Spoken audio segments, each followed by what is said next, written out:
do. Yeah, the slides. Only a quick one though. It's sort of cute. Sorry. It's only a quick one. Okay. Good afternoon, everyone. If folks could please have a seat, I apologize for the delay in getting started. My name is Pam Pearson. I'm the director of the International Cryosphere Climate Initiative. We are also a member of the Clean Arctic Alliance, which is hosting this side event on the low-hanging fruit of black carbon and shipping in the Arctic. And the reason this is so important is because shipping is a small but extremely intense and important source of black carbon and therefore warming, especially when it comes to Arctic sea ice. We're very lucky to have a really broad representation of people working and living in the Arctic today. And we're also going to be ending up with something that sometimes is, not spoken about as much in this context of Arctic sea ice and shipping, and that's greenhouse gas emissions from shipping, which are also forcing the demise of Arctic sea ice. After our session, if you haven't done so already, I'd invite you to take a look at the toppled or toppling, as we say, Tobler. We have here in the Cryosphere Pavilion, which I know those of you online cannot see, we've normally had for the past 2 years 5 dynamics represented. The important global parts of the global cryosphere: mountain glaciers and snow, ice sheets related to sea level rise, permafrost, and polar ocean acidification, freshening, and warming. All of these are impacted to some degree or another by Arctic sea ice. What the extent is, what times of year it's there and is not. And we made a decision this year in conjunction with Arctic sea ice scientists to show the representation of Arctic sea ice as actually toppling on its side, because the IPCC Working Group 1 has determined, this is for AR6, the 6th assessment, that ice in the summer, the multi-year ice, is inevitably going to disappear, even if we're able to pursue the very lowest emissions pathway, and that will likely happen before 2050. And so we're representing that as our toppled totem this year. And there's an explanation of why that decision was made and the scientific literature behind that decision on the wall. So without any further delay, I wanted to introduce our first speaker, Dr. Robbie Mallett from University College London, who is a sea ice expert in the Arctic and actually will soon be taking his expertise to Antarctica and sea ice there. But today he'll be telling us why this system is so important and why it is so sensitive to shipping and black carbon in the Arctic. So Robbie, please.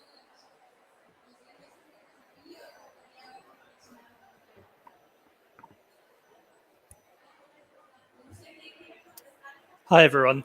Thanks for coming. So I'm just going to give an overview of what is Arctic sea ice, what is the Arctic, how is it changing, and how is that relevant to shipping, and how is shipping relevant to Arctic sea ice. So my slide's a little clipped, but this is a picture of what's happening in a lot of the Arctic, which is a tourist ship. And this is called the Commandant Charcot. It's a French tourist ship, and it's breaking through ice. And it's breaking through ice because a lot of sea ice in the Arctic is thinning, and there's almost an air in the tourism sector of last chance tourism. So people are being interested in climate change and they want to go and see it. And this is an emerging opportunity for a lot of people in the Arctic, but it's also an emerging threat environmentally. So I showed this plot a little earlier, but it's important to get a sense before we talk about Arctic shipping and black carbon of how quickly the Arctic is changing. And it's changing in a large part because it's warming really, really fast. It's warming well over 3 times the global average rate. So the blue line represents the recent increases in global average temperatures, and that red line there indicates the average temperature north of 66 degrees, so north of the Arctic Circle. And that region of the world is warming much quicker and we're seeing sea ice decline, which you can see on the right-hand side of this slide as a result. So as the temperatures go up, the sea ice can recharge and grow less in the winter because it's much warmer, and it melts much more quickly in the summer because it's also warmer. So in many ways, this is actually a very simple situation. It's getting hot and the ice is melting. So here I just wanted to illustrate two really important shipping routes in the Arctic. They're by no means the only shipping routes, but they're the ones that are most typically talked about.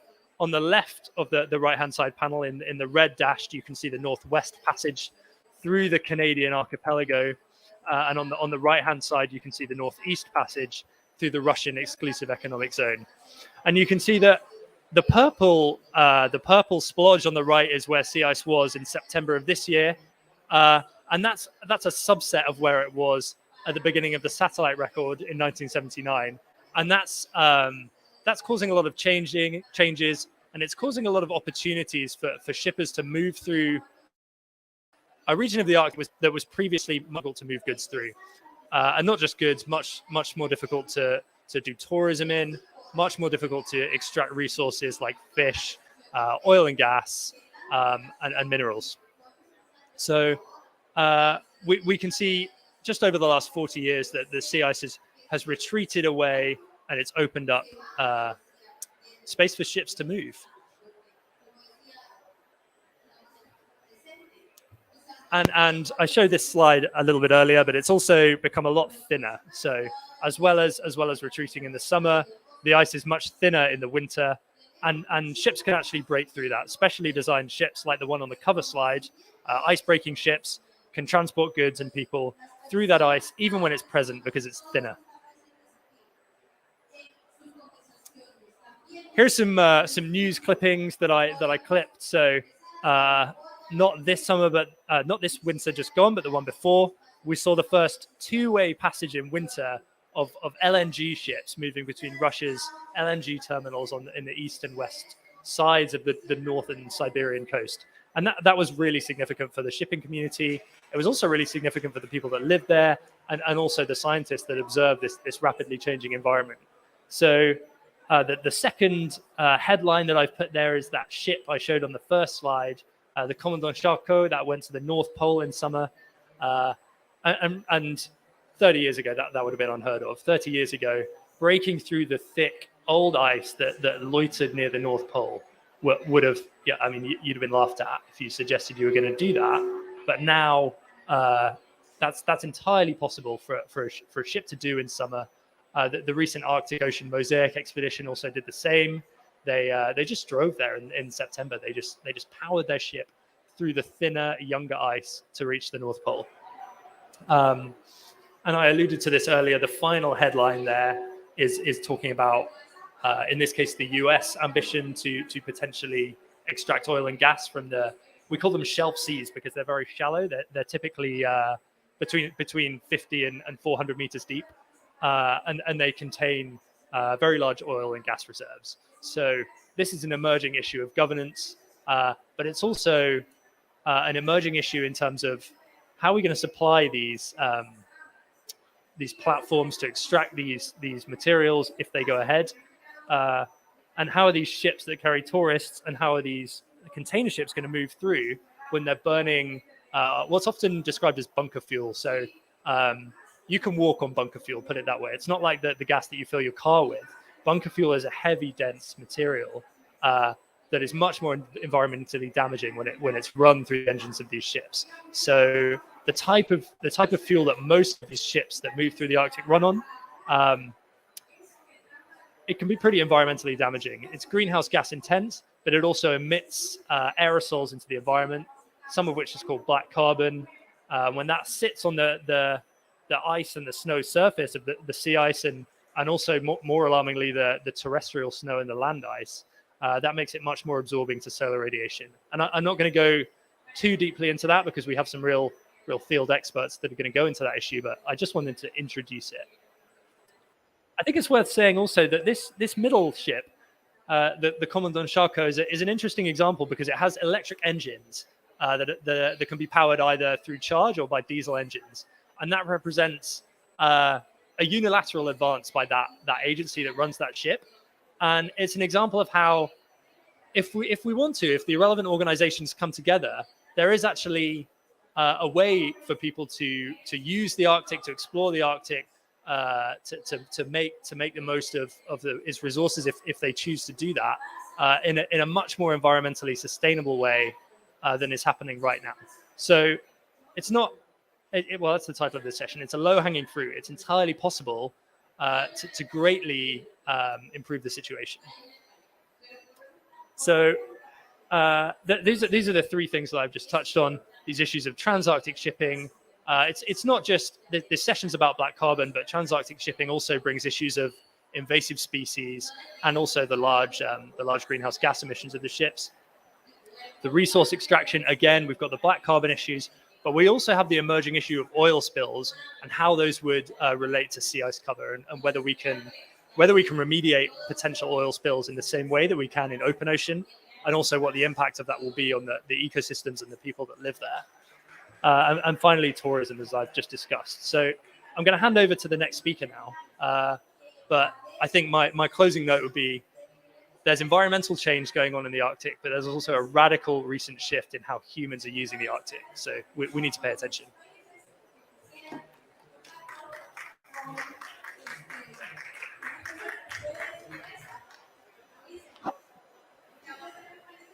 Thank you so much, Robbie.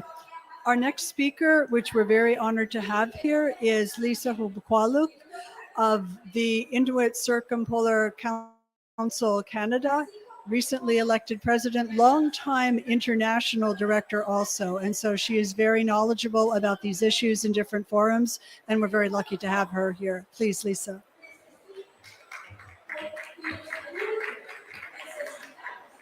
Thank you for the introduction. And I'm very pleased to be here with you today. I believe my presentation is up there. Yes, good. Yeah, I'm from originally from Puvernitur, which is in Arctic Quebec. It's in northern Quebec, where my family lives, while I live in Montreal. But I always connect with my family, who show me pictures of my nieces and nephews' new babies, and fishing out on the ice, and enjoying bringing fish back home for the family to consume right from the fresh lakes that are now covered with ice. But today I will speak to you about how we are building toward alliances with people that we meet in international fora and in different parts of the world, so that we may build strength and alliances towards reducing emissions that harm our world and also impact our culture through loss of culture, loss of knowledge. As you know, us living in the Arctic has meant that we built our culture, and the foundation of our culture is also built around the knowledge we have of ice and the marine ecosystem and the marine mammals and sea currents and wind currents and so forth. So I think what I'll be presenting you is very much based on protecting our culture, protecting our knowledge. So we are all north and south dependent on a clean, safe, zero emissions global shipping fleet. And this is even more true for Inuit. I'll tell you a little bit first about who we are as Inuit. And we are a marine people, as I just said, who live in the circumpolar region, and our homelands transcend national borders, which makes us truly an international people. Inuit have rights to a vast coastline and marine region. We are over 180,000 people, one nation in 4 countries. Our lands form Inuit Nunat that you can see in this map. It's the circumpolar Inuit homeland where we have occupied and used our homelands and Arctic marine environment for thousands of years. Oh, sorry. We are part of the Arctic ecosystem. Inuit culture and biodiversity are intricately tied. Importantly, we depend upon the Arctic sea ice, flow edge, and polynyas for food security. Our knowledge of the Arctic includes the ocean and coastal seas, migration patterns of marine mammals, current and wind observations, knowledge of the ice movements, knowledge, when co developed with science, builds a greater understanding of the changes the Arctic is experiencing that directly impacts shipping. Sorry, I'm getting a little bit mixed up with the Arctic Ocean and the ice connect Inuit to all other parts of the globe. I think we need to remind ourselves constantly that the oceans are all connected. It is one global ocean. The complexities between economy and environment require careful measurement and balance. Strategies that are developed, therefore, must include the distinct voices of those within our communities, the Inuit of the circumpolar region.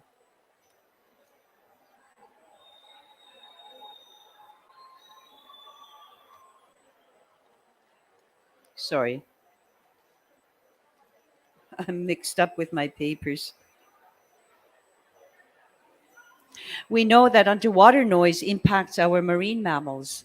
Our hunters can describe the changes in harvest patterns and availability of animals in highly transited regions in the Arctic. We are concerned about the impacts on our marine wildlife, collisions, disturbances of feeding areas.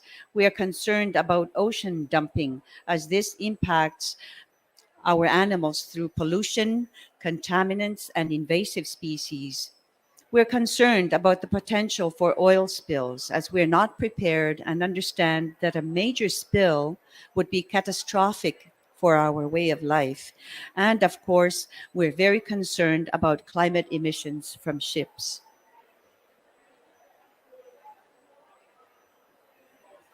Inuit are on the front line of climate crisis.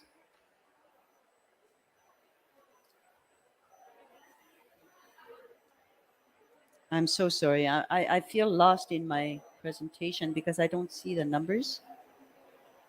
I'm just going to go back and count, okay? uh, 3, 4. So if I show you this slide, it's showing statistics that come from the Arctic Council report. And that says, that shows that ice is melting very rapidly at 13% per decade. And the year where annual average sea ice volume was the seventh lowest on record is 2021. And we've seen this through other presentations as well. Of course, we're very, very concerned about this.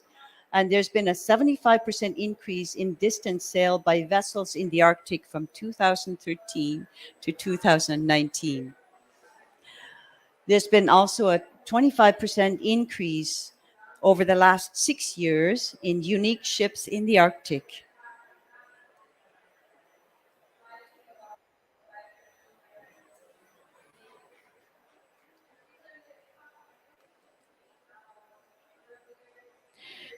Inuit are on the front line of climate crisis. Inuit Nunat is warming 3 to 4 times faster than the rest of the planet. And as the recent IPCC report outlined, the loss of ecosystems and their services has cascading and long-term impacts on people globally, especially for Indigenous people who are directly dependent on ecosystems to meet basic needs.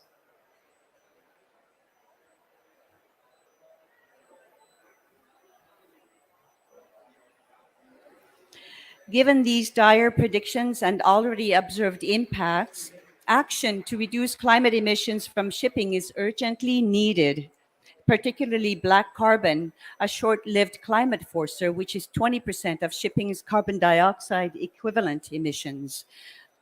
It has a disproportionately high impact in the Arctic. Black carbon emissions from shipping must be reduced and eliminated. So far, voluntary approaches like the recent MEPC, Marine Environment Protection Committee resolution at the IMO, the International Maritime Organization, which is a good step to switch to cleaner fuels, haven't worked. We need mandatory regulations and quickly. We are also concerned about the shipping industry's increased methane emissions. It is a potent greenhouse gas, so reducing global sources will benefit the Arctic. A major source and future source of methane is in the shipping industry of the LNG, which is a marine fuel, and supporting alternative marine fuel sources will become more and more important as we go into the future. I'd like to talk briefly about a renewed initiative that we are now working on at Inuit Circumpolar Council, Many Strong Voices. The vision for Many Strong Voices is to promote the well-being, security, and sustainability of coastal communities in the Arctic and small island developing states in the Pacific by bringing these regions together to take action on climate change mitigation and adaptation and to tell our stories to the world.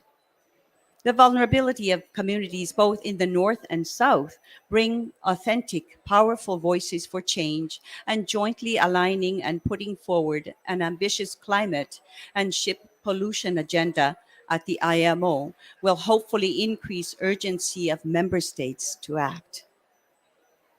ICC's status at IMO presents a unique opportunity to develop new global alliances.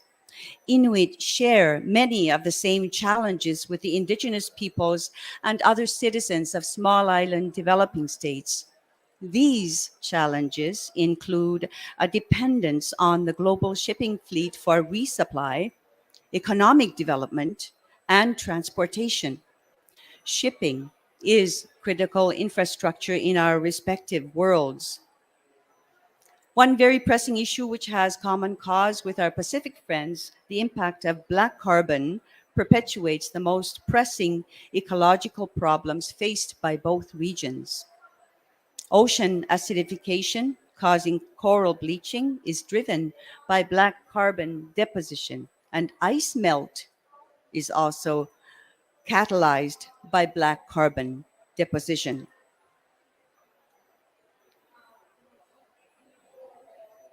I'm not sure why those symbols are appearing. Working towards efficient, clean, zero emission, and safe Arctic shipping is in all our best interest and will require a collaborative effort.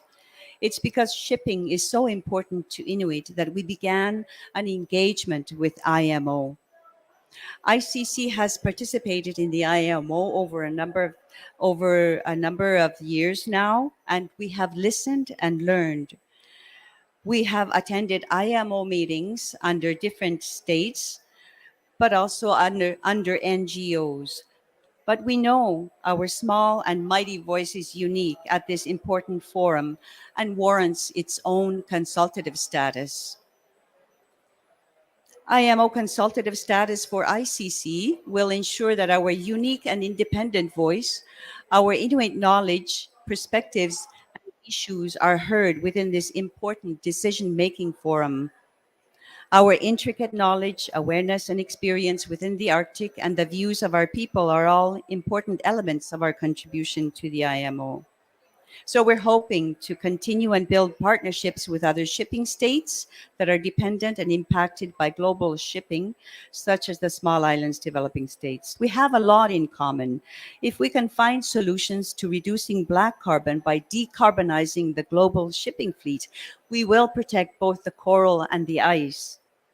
Inuit and indigenous peoples worldwide, in particular those with a direct, profound, and spiritual relationship with oceans, coastal seas, and marine environment, have inherent rights to these territories and resources, as affirmed by the UN Declaration on the Rights of Indigenous Peoples, among other international covenants.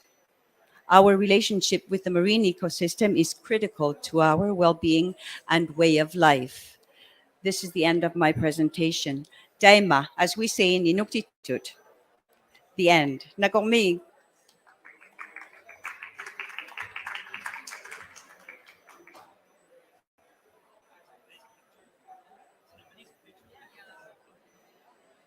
Thank you so much, Lisa. And it's especially really inspiring and important to hear about the cooperation between North and South here, between the Inuit and the small island developing states. We have now a video from the Honorable John Kautoke from the Kingdom of Tonga, Embassy to the UK, representing South Pacific Island populations and their point of view in this issue of black carbon and the Arctic.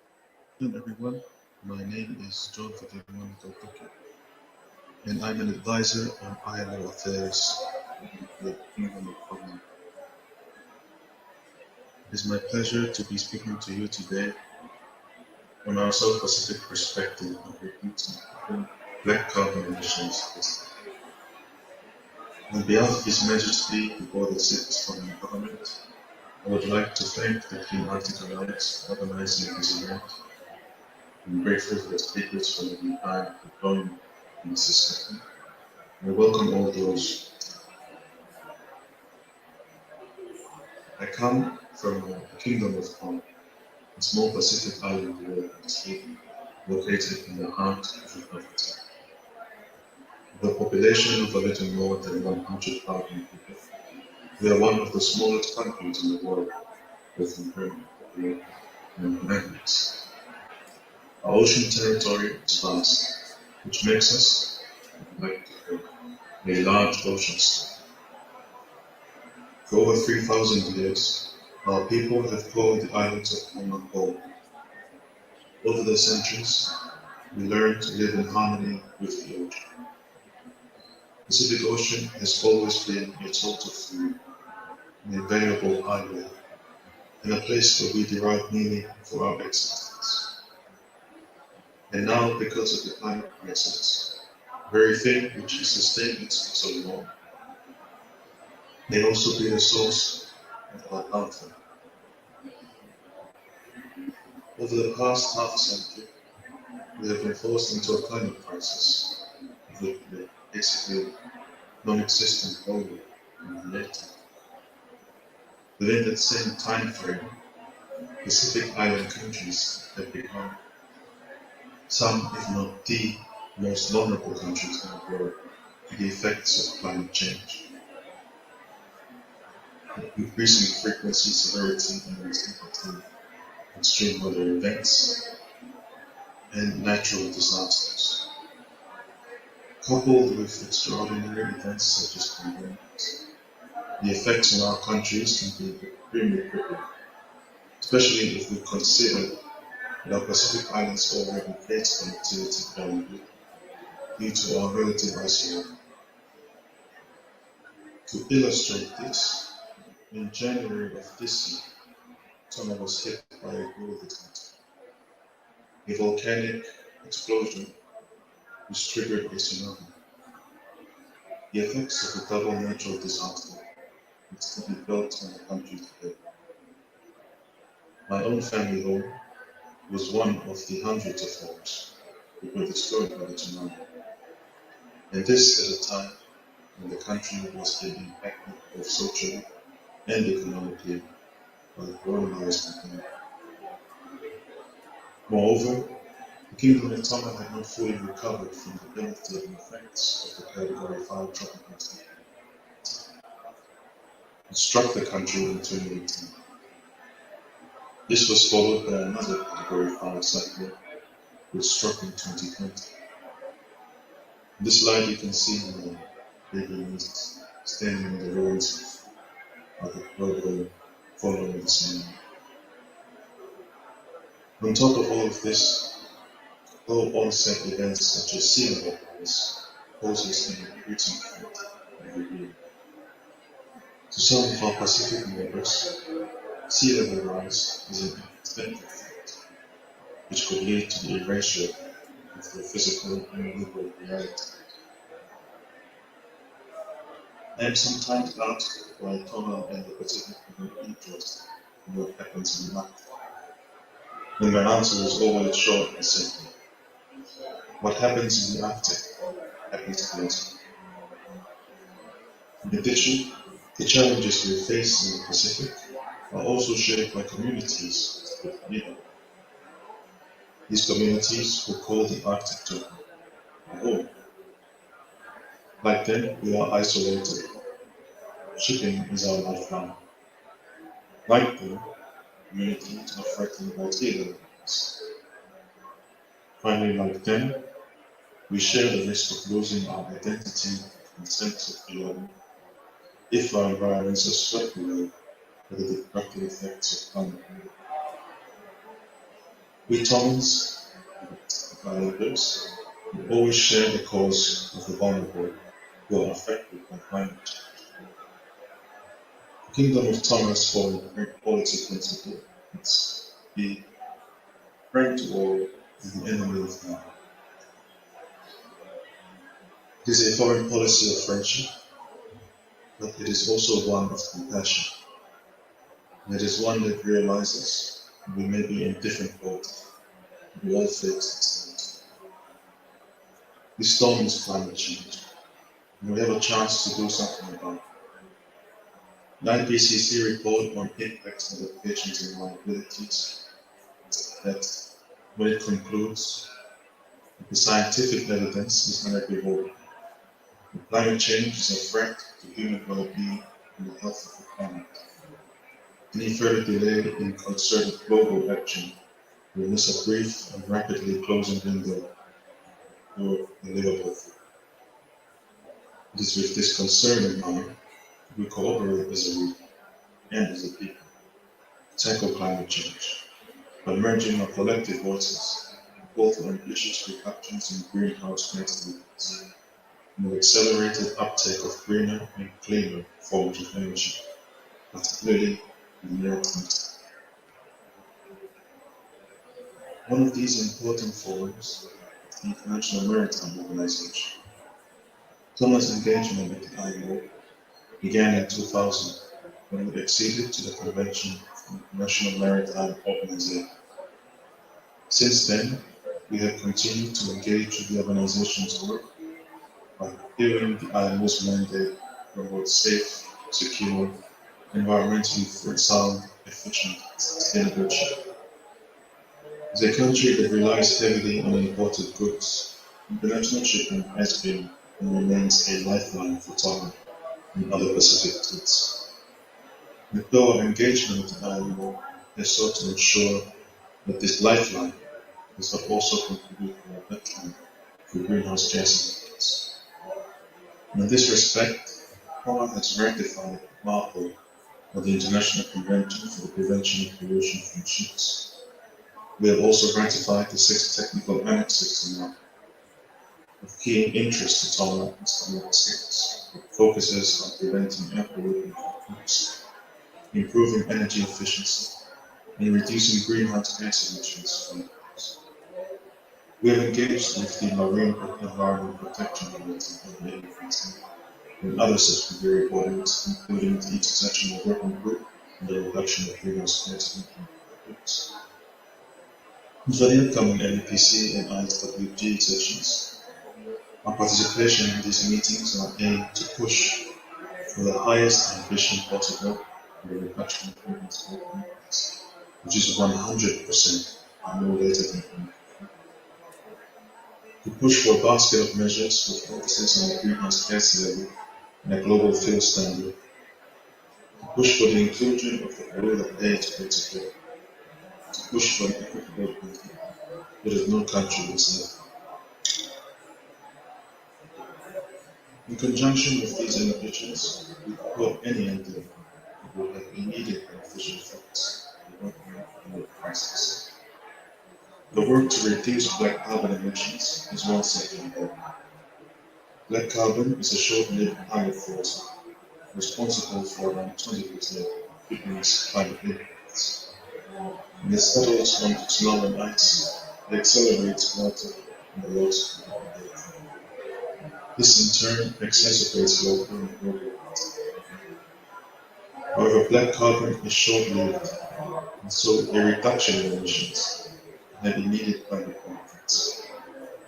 It is in the interest of all to support work towards the reduction and elimination of black carbon, particularly in the development of an emissions control area and the inclusion of black carbon on the market indexes. To this end, Toma notes that a high emission coalition on black carbon is in submission for consideration. The position on black carbon and our support for the Inuit Certain Polar Council is and will be based on the alignment of realities we both face with the challenge of climate, a threat to our livelihoods and our respective living ecosystems. Towards this purpose, we see this coalition as a clear pathway forward towards our target of obtaining the highest ambition possible on the reduction of greenhouse gas emissions, which is 100% renewable energy. At this critical juncture in time, with the greenhouse gas strategy about to be reviewed, now more than ever, the civic states of the IMO stand together to call for high ambition. It is our hope that we can effect the maximum amount of international shipping to grow the IMO. We wish to see the realization of a decarbonized and green shipping sector in our lifetime, one which does not contribute to the worsening climate crisis and environmental degradation. We want a shipping sector and be an example for other sectors to follow. And we want an equitable transport which leaves no country behind. We want this to be part of the legacy we leave future generations. Urgent and ambitious action must be taken to improve it, and we are all called to do our part. In the forthcoming and the countries of the Pacific Bloc stand ready to work together in finding lasting and equitable agreements. We're all happy, and our Lord people, and thank you very much for your time. Good afternoon, everyone. My name is John Fatimana Kaltuki, and I'm an advisor on IMO affairs. Okay. Thank you very much. Our next presentation and speaker is a virtual one. Dr. Sean Pryor, Director of the Clean Arctic Alliance, will be speaking to us from London on Arctic and black carbon, where she's been participating actually in IMO meetings.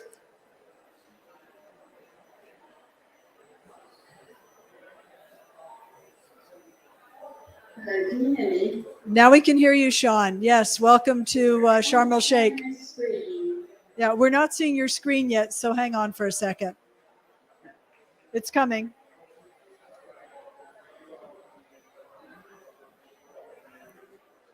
Okay, you're up. We'll maximize you and then share your screen, please. It's still telling me it's disabled. You're now on screen.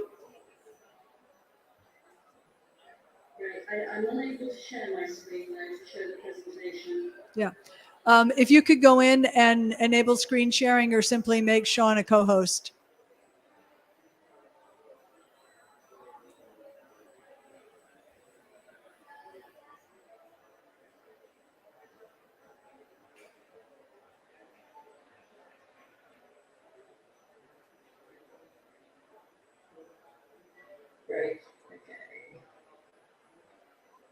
No.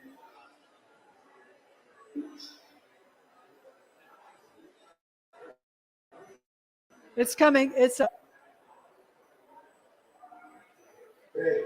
I will just put the right one there. perfect. Thanks so much, Sean. Go ahead. No problem. Sorry about that delay. Just a slight technical glitch.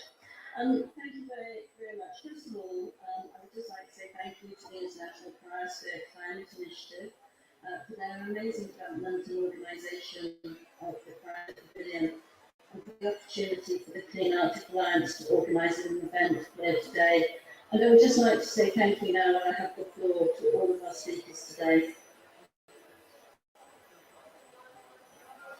The Clean Arctic Alliance is a coalition of 20 non-profit groups formed around 7 years ago.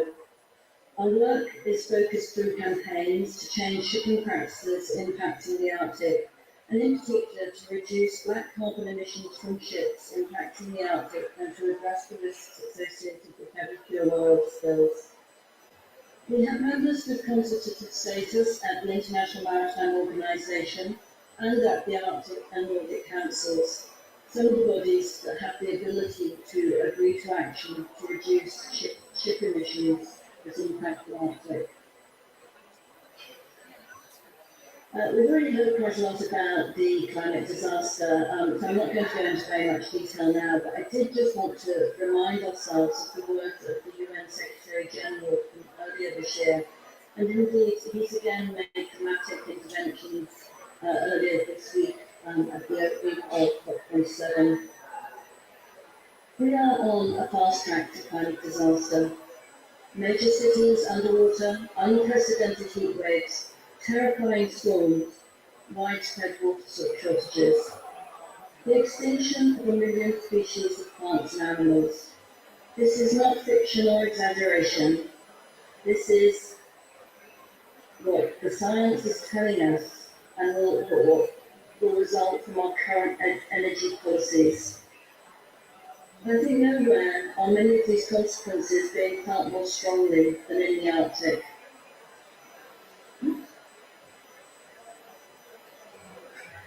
Just to quickly recap, as a number of the speakers have already touched on some of these elements already. The Arctic is an important ice habitat for wildlife, unique ecosystems which support a huge productivity of plant and animal life in the oceans. And as Lisa has just said, it is a highway and provides cultural identity for the Inuit people and other indigenous communities. It is also a major climate regulator, and it is now considered by scientists to be warming as much as 4 times faster than the rest of the planet. We are experiencing unprecedented seasonal ice loss, permafrost thaw, and increasing ocean temperatures. There is now high confidence that increased weather and climate extreme events are exposing Arctic communities to acute food insecurity. Declines in sea ice extent and volume are leading to a social and environmental crisis in the Arctic, and cascading changes are impacting global climate and ocean circulation. There is high confidence that processes are nearing points beyond which rapid and irreversible changes on the scale of multiple human generations are possible. There's long been an interest in sailing ships through the Arctic, and some of the earliest European Arctic explorers had as their primary objective to find routes through the ice to the Pacific Ocean, and vice versa. And as already been mentioned, receding sea ice has resulted in renewed interest in Arctic shipping. As Lisa mentioned just now, the Arctic Council reports a 25% increase in shipping in the Arctic in the 5 years between 2013 to 2019, and a 75% increase in the total distance sailed by all vessels during the same time. Increases are in particular being seen in the fishing vessel sector and the bulk carrier sector. Bulk carriers in particular driven by the need to export or the desire to export minerals being extracted in the Arctic. And it's not just on the transit routes that are being shown in the first slide here, or the pictures here, the maps here, but also on the destinational routes. That's ships traveling from Europe, North America, or Southeast Asia, and into the Arctic and back out again. But also on the intra-Arctic routes, so routes that are purely based in the Arctic. And as was mentioned earlier as well, increasing traffic brings increasing risks and increasing threats from shipping activities. And I'm going to focus particularly on emissions of black carbon and the greenhouse gases contributing to the climate crisis.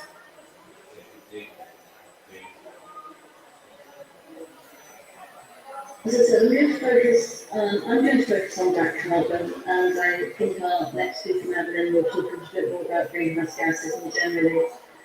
And I want to focus on action that can be taken quickly this decade that can make a difference, that can reduce the threat. Black carbon is a short-lived climate pollutant produced by the incomplete burning of fossil fuels. It has an impact that is over 3,000 times that of carbon dioxide on a 20-year global warming potential. It makes up around 1/5 of international shipping's carbon dioxide equivalent emissions, and when released near the Arctic has a disproportionately high impact. Not only does it contribute to warming while in the atmosphere, it accelerates the melting of snow and ice when deposited onto the snow and ice. And that's hence the disproportionate impact. But it's even worse than that. The melting snow and ice leaves darker areas of land and water reduced to cover by snow and ice, and these dark patches then absorb further heat from the sun, and the reflective capacity of the planet's polar ice caps is severely reduced. More heat in the polar system results in increased melting, and this is what is called the loss of the albedo effect. Black carbon also has a negative impact on human health, and recent research has found that black carbon particles in the body tissues of fetuses following the inhalation by pregnant mothers. The need to reduce emissions of black carbon because of both the climate and health impacts has been long recognised. On land, considerable effort has been made to ban dirtier fuels in power stations, to install diesel particulate filters on land-based transport, and to improve the burning of wood, dry wood in particular, all to reduce emissions of black carbon and air pollution. However, at sea, the same efforts haven't been made, and in fact the shipping industry has moved to using cheaper, dirtier fuels, also known as residual or heavy fuels, that can no longer be used on land because of the pollution that they cause. In recent years, efforts have been made to move shipping away from these heavy, dirty, high sulfur fuels to cleaner diesel fuels. Let me just repeat that, to cleaner diesel fuels. These are the fuels that on land we are trying to reduce the use of, but at sea we're trying to get shipping to move away from even dirtier fuels to diesel fuels on the way towards decarbonisation. However, initial efforts to move to cleaner fuels have resulted in the fuel and shipping industry responding by reducing the sulfur content of the fuels that were being used, but still continuing to use the dirty heavy fuels by blending them and treating them to reduce the sulfur content. These blended fuels unfortunately still have high black carbon emissions, and they continue. The shipping industry has continued to use these very heavy fuels in some instances by installing exhaust scrubbers that remove the sulfur at the end of the pipe, and so circumventing the international regulation to reduce sulfur content of fuels. Reducing black carbon emissions from ships isn't difficult.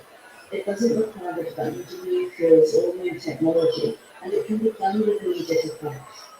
By switching to diesel or distillate fuels, individual engines could see a reduction of around 42% for a four-stroke engine and up to 79% for a two-stroke engine in black carbon emissions. And that's simply by moving from heavy fuels to lighter diesel fuels. Moving all of the ships currently operating in the Arctic and using heavy fuels could result in as much as a 44% reduction in black carbon emissions. installing a diesel particulate filter will reduce that carbon emissions by over 90%. So really, this is low-hanging fruit. It's action that could be taken tomorrow by making better fuel choices and by scaling up particulate filter technology and installing filters on ships. So what needs to happen? Well, globally, a regulation that would require ships operating in and near to the Arctic to move to ports which result in lower carbon emissions is essential. Then no one is at a competitive disadvantage, and there won't be any desire to cheat the system to get up to a better place. The map on this slide shows some of the reductions that could be achieved by 5 individual vessels operating in the Arctic in 2017 if they reduce diesel fuel instead of heavy fuels.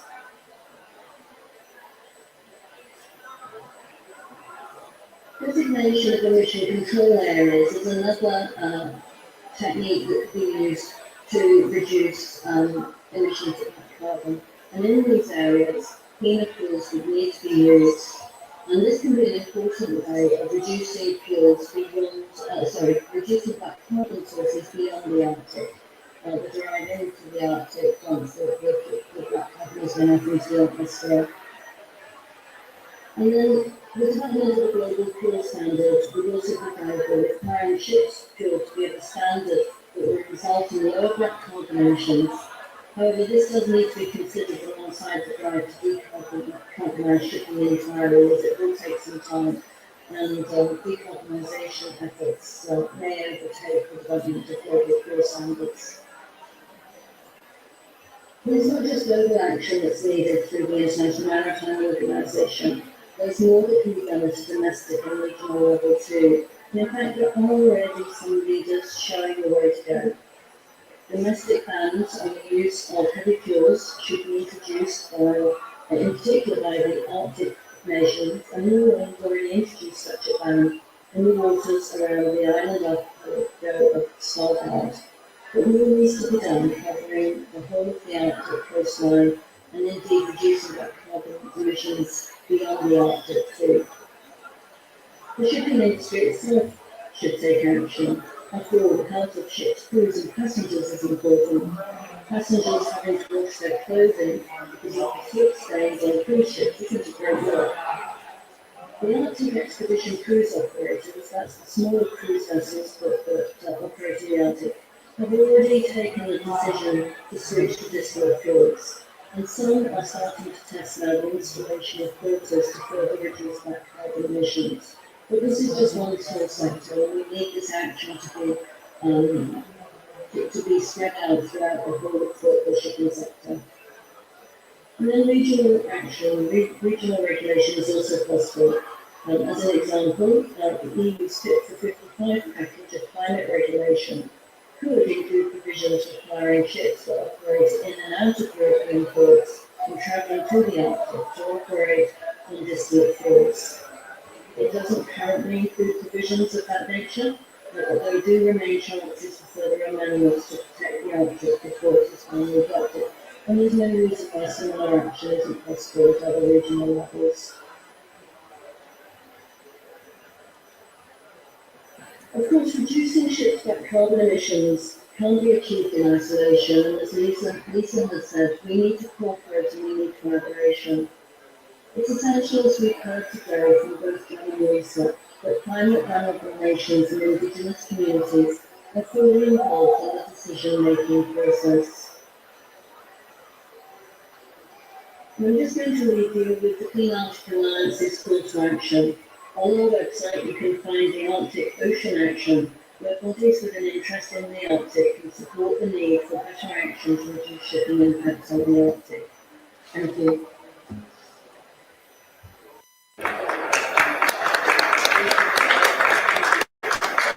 Thank you so much, Sean.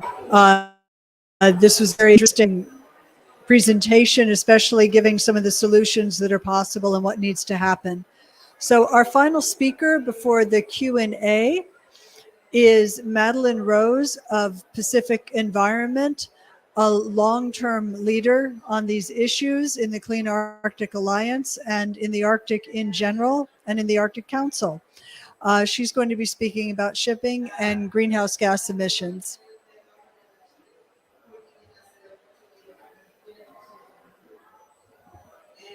Ooh. Yes, I'm a bit tall. Sounds good. Okay, great. Well, thank you so much. I'm excited to sort of close the panel here. And I'll just say it's always so funny to get to finally meet your colleagues in person when you travel to new places like Egypt. I think in my first year working on these issues, Lisa and I met at like a 3 a.m. International Maritime Organization call. So it's such an honor to finally meet you in person. So Pacific Environment is a member of the Clean Arctic Alliance. We're also a nonprofit with consultative status at the International Maritime Organization. So just to kind of round out the panel, I'll be talking about some of the solutions, underscoring some of what Sean just said around just immediate solutions for black carbon, but also what's the long-term solution on decarbonizing the entire global shipping fleet. So I'm just going to focus on kind of 3 big solutions from easy, hard to hardest. And then I'll remind us about the easy. But so sort of the easiest solution, like Sean just said, we could ban heavy fuel oil quite literally tomorrow in any Arctic country, but also any country in the world. Any country in the world tomorrow, as a sovereign port state, could say that we are going to ban heavy fuel oil from being used in our jurisdictional waters. So jurisdictional waters in maritime law doesn't go out to the whole high seas, but it does have a longevity of impact. So you know, whether it's 12 nautical miles or 24 nautical miles or up to 200 nautical miles is how the European Union interprets it. Any country could ban heavy fuel oil and force ships to use marine gas oil, that lighter, more distillate oil, and that would reduce black carbon emissions by 40%, right? So that's something that any country could do tomorrow. If you sort of remember Sean's map, sort of looking at the Arctic Circle, so Norway already has a heavy fuel oil ban in its fjords. Iceland has a heavy fuel oil ban within 12 nautical miles of their coastline. So we're really pressing Greenland, Canada, and the United States to move forward and ban heavy fuel oil in their waters. Again, that would be 40% immediate black carbon emissions, which would be a huge help to reducing Arctic warming and sea ice from the fleet. So the second solution is slightly harder, but this is about, you know, how are we looking at the greenhouse gas transition for the full global fleet? And the short takeaway there is that we really believe that we can deploy the same policy toolkit that has been deployed for cars and trucks. So on-road transportation for off-road transportation. So, you know, you probably are seeing that the International Council on Aviation just passed a zero emission standard for airplanes. We're pushing for a zero emission standard for ships as well, alongside a sort of basket of first mover policies to accelerate that transition. So a big focus right now in California and the European Union, as well as China, South Korea, and Japan as sort of a first mover basket of countries that if just those, you know, 5 regional jurisdictions were to act in unison, they could effectively force the global shipping fleet off of fossil fuels. We have is that me or them? Okay, sorry. So we have a couple of different strategies. One is called Ship at Zero. This is our corporate campaign, very cute, you know, personified ships. You have to like them. So shipatzero.org. This is a market pressure campaign calling on Walmart, Target, IKEA, some of the world's largest shippers to commit to move their products off of fossil-fueled ships. We've had a number of commitments there. It's very successful. It's just a good kind of market accelerator. So please feel free to join that campaign. And then we have this a new port strategy. So again, every country in the world that has a major port, you have an energy transition that has to go on at that port. And then, of course, the International Maritime Organization. So my colleague from Tonga already talked about this, but basically a global framework that would reinforce those first mover efforts. And then the third solution, which I think is the hardest and really is more of a conversation than a presentation, is, you know, what is our position going to be on reducing traffic? Do we actually want to reduce traffic? I think that picture that you showed of, climate tourism is a really existential question that we all need to wrestle with. So to summarize, easy solution, ban heavy fuel oil in Arctic waters tomorrow. Slightly harder solution, but still doable. Advocate for the zero emission transition for the full global fleet. And thirdly, are we going to advocate for reduced shipping in Arctic waters? So thanks so much.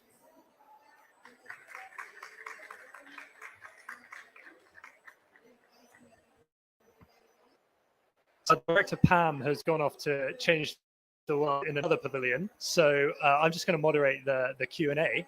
Thanks all the speakers, by the way, for really excellent talks. And does anyone have any questions? Otherwise, I have a whole bunch. Can we get Sean back up on the screen as well, so we can hear Sean's input? If not, Madeline. Oh, we've got one. Amazing. Could you come up to the front? We'll get you a roving mic.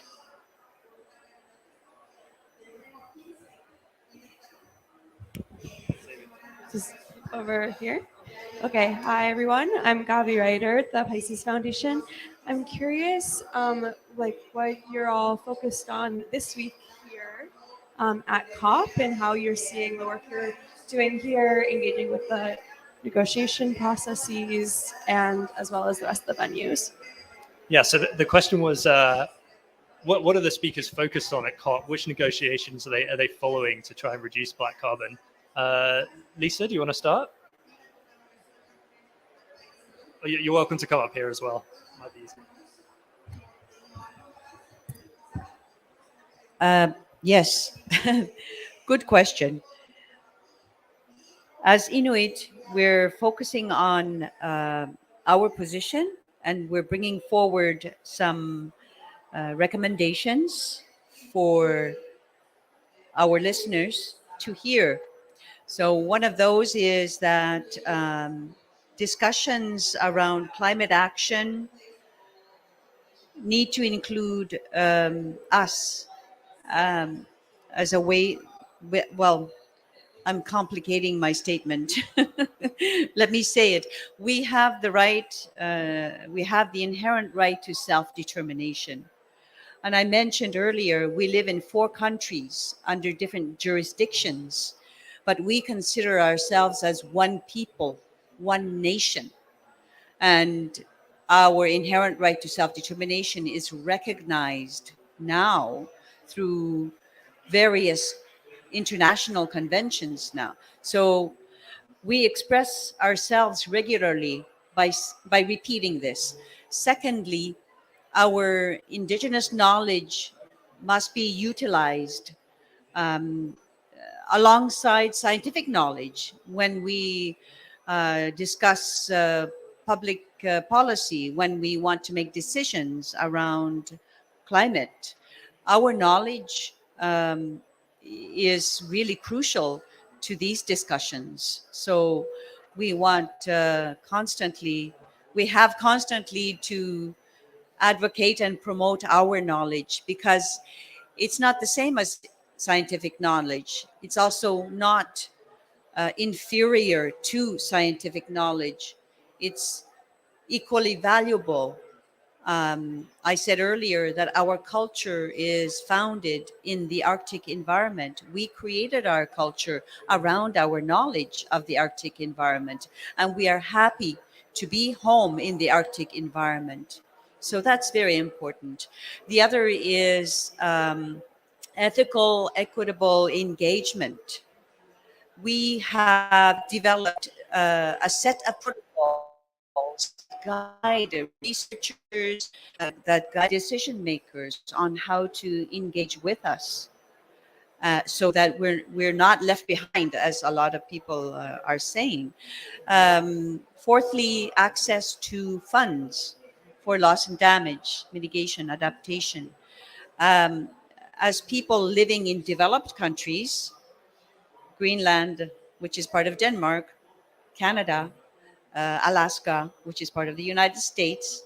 As Inuit living in these countries, we are considered to be living in developed states, but we don't have direct access to funds. So what we're saying is this is a false dichotomy between developing and developed states. It actually causes inequity, and we see ourselves being equal to other indigenous people or even developing states. So we're saying let's get rid of this false dichotomy and open up equity to those to access to those funds. Lastly, and on top of all this list is the protection of our environment. We've been coming here participating at the COP for decades. There are previous leaders before me, my mentors and friends, who have come here for decades warning the world, look, there's a disaster coming, and we are now living this reality. So I come here and speaking to that reality today and saying we need to act now. We must protect the Arctic. We must protect our culture, the Inuit culture, from the impacts of climate change. And to do that, we can't do it alone. The causes of climate change are from outside our area.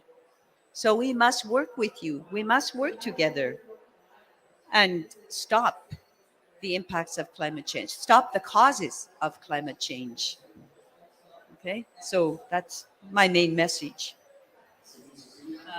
As Indigenous people, sorry, and last point, as Indigenous people, we're not participating in negotiations, but we have an Indigenous peoples platform and a facilitative working group that serves to bring the Indigenous voice to negotiations. Thank you. Nakomi.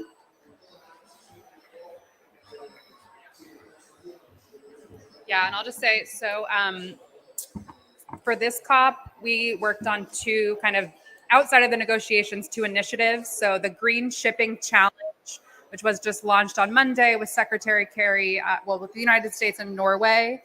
So it's kind of a ambition mobilization effort.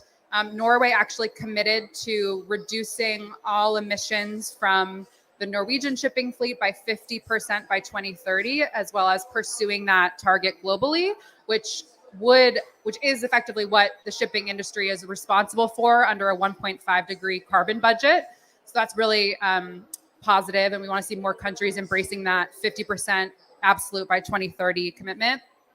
And then the First Movers Coalition the next day, which is also kind of a industry mobilization effort. But for NDC negotiations moving forward on shipping, one thing to keep an eye on is whether your country includes shipping and aviation in their NDC. So a lot of countries, there was a loophole in Paris that enabled a lot of countries to not report shipping and aviation emissions. So we're trying to get all countries to say, every country in the world should take responsibility for 50% of the inbound and outbound emissions that come from every ship and every plane that travels the world, because otherwise no one's accounting for those. So the UK, the US, a few countries, obviously first modeled by Marshall Islands and a number of leaders. So just a handful of countries have started to do that. So if would love to chat with you about that. If that's a great way to push formal accounting into the UNFCCC process. And Sean, do you have any things you'd like to see from COP and any negotiations that you're following closely? Well, being remote, I'm not following things quite as closely as Lisa and Madeline are, but I think John's online because there's a tiny bit of an email from insights from the perspective. I know they have a delegation there on the ground, but for clean-up to come out, we want to see carbon recognised as not just as a issue of climate, but also in the efforts to decarbonise generally. Our focus is now unfortunately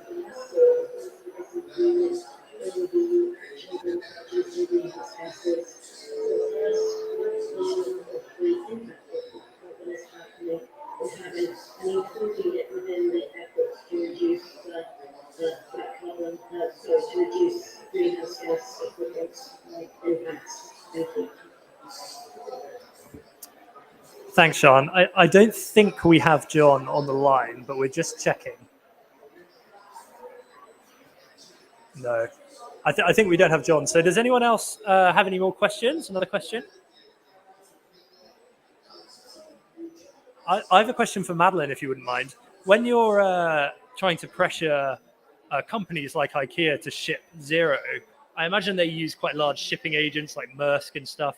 How do they tell a large shipping company how they want their goods shipped, and how much leverage do they have to say how they want their goods shipped? Yeah, I mean, the whole theory of change of the Ship at Zero campaign was to create demand for a zero emission vessel market. But, you know, there was just this chicken and egg problem for decades. For about the last 2 decades, there's been this finger pointing problem in the shipping industry where shippers say, you know, it's not our fault. Like, customers don't say they want a zero emission ship. And then, you know, or it's not all our fault. The ports don't have zero emission fuels. And, you know, there's been a lot of finger pointing. So we just decided, let's, you know, solve the chicken and egg problem and make someone step up and ask for zero emission shipping options. So that's sort of that was sort of the theory of change. So so far, Amazon, IKEA, Patagonia, REI, a handful, about 20 companies have committed to moving their products off of fossil fueled ships completely by 2040. And we've since then there have been like over $7-8 billion invested in a whole new generation of, they're not zero emission, but they're carbon neutral cargo ships powered by e-methanol. So it's really just about getting folks to step up within the whole value chain and just to get that sort of impetus moving.